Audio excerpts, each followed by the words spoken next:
Hey, what's up you guys? How's it going? It's Papa, and today I'm going to be showcasing you guys my updated Voiceless list, brand new because, well, my cards are Euro now. Now, unfortunately, I am not able to make it to YCS Vegas this weekend just because of some already planned vacations I have coming up with the family, and so I couldn't get the time off, and I do apologize for that. But I still wanted to showcase you guys the list I would have played if I did go to Vegas, mainly because this is a personal meta call, and if you are in Vegas, this is the list that I would personally play. I don't feel like I wanted to play Fire King for the event. I would have just much rather stick with Voiceless because I feel like I would be playing a lot less mirror matches, and I'm not too comfortable with the mirror match for anything else like the Snake Eyes, the Fire King, and I'm also just not rich enough to play the deck. I do still feel like this is a really good meta call though if you don't want to make the turn and play Fire this format. I feel like it is either Fire or Voiceless, and the deck is just that powerful because the amount of non-engine that you can play. And on top of it, you have cards like Super Poly that helps break boards. Also, I wanted to say thank you for waiting for the updated list. I feel like this video is not going out by the time that I want it to go out, but it's still going to come out regardless. So thank you again for being patient. But without further ado, let's just go ahead and get into the deck profile. Now, starting off with the main deck, of course, we are on 3 copies of Low Prayers of the Voiceless Voice. I'm trying to set it up perfectly here. So, of course, this is your main starter. I mean, you definitely want to see this card as much as possible. This is the best card in your deck. This card helps you get to the barrier. This card helps you reoccur the trap card. This card just does so much for the deck. And, of course, this being able to count as the entire tribute for your ritual summon is just broken. For the other starter of the deck, of course, we are on triple copies of Diviner of the Herald. I feel like you wanted to just have as much consistency as possible, and opening up with either one of these cards will do that for you, making it to where this can access your spells and traps. This can get you access to your Trias Herakia, which I play one of as well. Basically, the line goes is you summon this, you send the Herakia, it gains the levels, you use this to tribute your Diviner, and then Diviner will summon your Low from the deck. So basically, it gets you to Low is the whole point of the Diviner package, and then it also helps you for synchro plays, which I don't play any synchros in the deck other than Herald.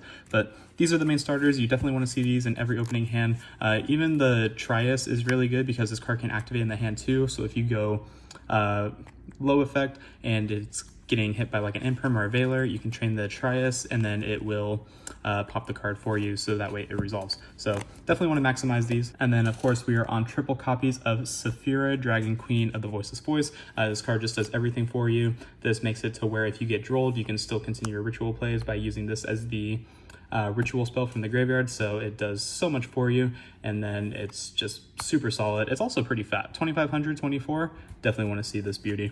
So 3 of her. 1 Saravis, of course, this hasn't changed. I've thought about the idea of playing 2 of this because this card is actually just pretty good, and then it makes it to where if you summon this turn 1, it can help you go into like your Dynamondo if you need to, or you can use it to make your SP Little Knight, whatever it may be. This card just is so good. I really debated playing 2, but I opted just to play 1 for the event, again, if I was going to it. And then we have 2 copies of Skull Guardian. I shouldn't have to explain this. You have plenty of recursion with the trap card with this card. You have Dynamondo that can summon it back from the grave.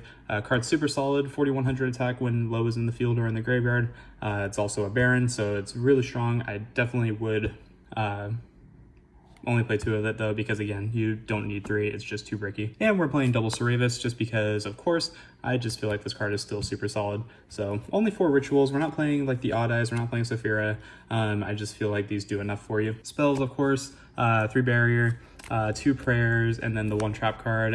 Is just the same lineup as I was playing before. I just feel like the 2-3-1 ratio is just correct. You can just keep reoccurring these cards, so it's really strong. And then the trap card is just busted, so why not play it? So just those. The consistency I changed just a little bit. We are still on 3 copies of Prosperity. Just want to maximize as much as possible, and then also just being able to see 6 cards deep into the deck is very good. Your extra deck doesn't matter too much. I don't want to say it doesn't matter at all, because that's just not true. You definitely want to be seeing 6 cards banished off of Prosperity every time, and worst comes to worst, you can slide 1 out because you can keep recurring this card off of the Saravis as well. So 3 Prosperity. Same reasoning behind pre-prep. I only play 2 of it though because this is probably the worst card to get drolled on, mainly because if you use this first and you add your Skull Guardian, your regular spell, and you don't have like Low in hand, then it kind of sucks. But it's just what it is. So I only play 2. Again, if you wanted to recycle it, you could recycle it off of Cerevis, but that's just personal preference at that point. So 5 spells. And then here's where the non-engine gets different from my last list. We still play 3 Nibiru because this card is just super strong. It's a light, and it's also just a high level, so you can use this to ritual summon if you need to.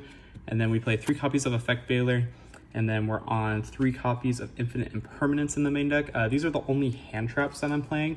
I'm not playing Ash, mainly because if you Ash a fire deck, then the odds are that they're just going to make Hida and keep extending with it anyway, so it doesn't really make too much of a difference, unless of course it's like the only card in your hand that you're Ashing. But let's be honest, the deck has too much recurability to where it's just not going to matter. So I opted to just play these 9 because they're just the more impactful hand traps. You could play Droll if you want to, but there has been many instances where I was playtesting against the Snake Eyes deck, and if you Droll them, they can still end on basically the same board, so it doesn't do too much. And then if you Droll them, they talent you, you lose a card, and then they still end on the same board anyway. It's just not a good feeling, so it is what it is. I just felt like this was the correct ratio. And then I played 1 Talents, 1 Call by the Grave, of course, because hand traps are just everywhere. And then if you call by an Ash, it makes you feel even better because you're not playing Ash in the main deck, so that's very strong.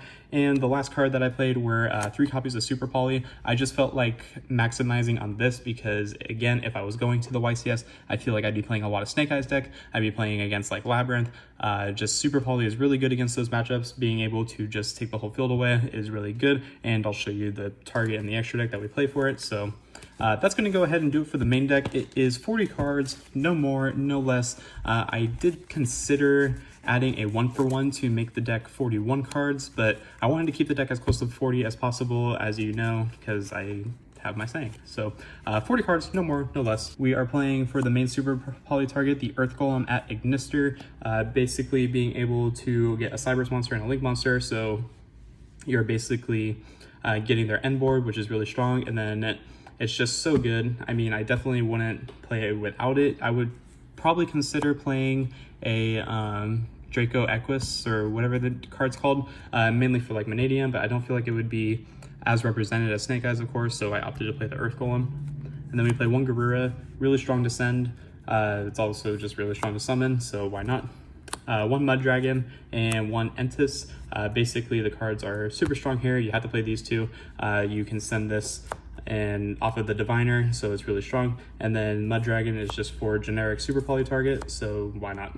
That's it for the fusion lineup. Only 1 Synchro, and that's the Herald of the Arclight. Again, you can send this off the Diviner and then just get access to whatever piece you're missing with this card. It doesn't come up a lot, but I definitely want to play the deck without it, and if I don't need it, I can just banish it off of Prosperity. Only Xyz monster in the deck is 1 Typhon. I don't play Zeus because I'm only playing 1 Xyz, and I definitely didn't see the need to play anything else, and Typhon just helps you get out of situations that you're probably stuck in. So 1 Typhon. And then the links, we play 2 Dynamondo. Card's super strong. I definitely feel like you need to have the second one just in case. The card's really good going second. I don't really like it going first because most of the time I'm ending on the spell trap anyway. The trap is just if you draw it, of course. So if you draw the trap and you have low access, then you just get the spell, so you don't need to make this anyway. It just helps play around cards like Bell as well, which is really hurtful against this deck. So just 2 Dynamondos, 1 Link Karibo, 1 Relinquish Anima, 1 SP Little Knight, and then we play Light and Dark. I don't play Hida. You could play Hida if you want to. I can understand why you would want to play Hida, but I don't. I completely understand, again, if you wanted to try playing Hida, but I just felt like these 2 were the main ones that I have been summoning, and they just help you link climb, whatever it may be. I am also playing Nightmare Unicorn. I felt like this was better than Selene. I don't really play a whole lot of targets for Selene anyway, because I just really play the Veiler, which, again, could get you into your Access Code Talker, but I just felt Unicorn was better because you have so many cards in hand anyway at the start of your turn, and then when it comes back to you, you'll have a lot of cards in the hand anyway. So I just felt like this card was just too strong not to play. And of course the Access Talker to round off the extra deck. So that's going to do it for the extra deck, just 15 cards. And then of course the side deck, we play 3 Droll. You have to play it in some way, shape, or form. I would really prefer it against the mirror match, and then it's also really good against the Fire King list. If you're playing against Snake Eye, it's not really too strong, but I mean, it's really a good card. And then for like non-fire decks, basically, like Labyrinth or Branded, which is seeing a recurgence, I opted to side deck Ash Blossom for those matchups, just because when you're playing against the like decks like Lab, then you can cut out the super polys and just play Ash instead. It just has a lot of usages, so I would definitely not play the event without Ash, but I just felt it was better in the side deck as opposed to the main deck. As well as 3 copies of Ghost Bell. You could main this card if you really wanted to. I put the super polys in the side deck.